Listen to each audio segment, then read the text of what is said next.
Today we are making spinach laing. Unahin natin yung karne. Ako kasi mas gusto ko na half cook yung karne bago natin igisa sa bawang at sibuyas. Parang ganyan lang, half cook lang yan siya. Set aside natin yung karne. Tapos saka na tayo magisa ng bawang. Tapos ng bawang, sibuyas na. Isunod na natin ang luya. Tapos konting bagoong pampalasa.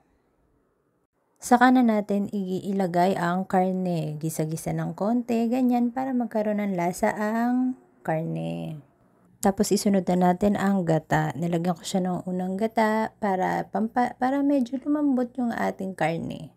Pakuluin muna natin hanggang magmantika ng ganyan. Saka nilagyan ko siya ng sili para medyo may sipa. Nang malambot na yung karne, nilagay ko na yung pinakagata ng nyog. Ayan. Tapos, yung ating spinach.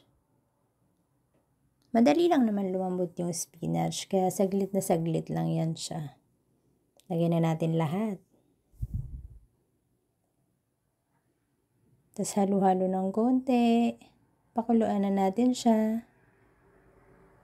Ayan na. Lumambot na yung ating spinach. Antayin na lang natin tong matuyo.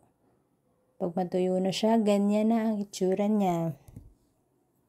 Ayan na at ready na ang ating spinach laing. Pwede na tayong kumain.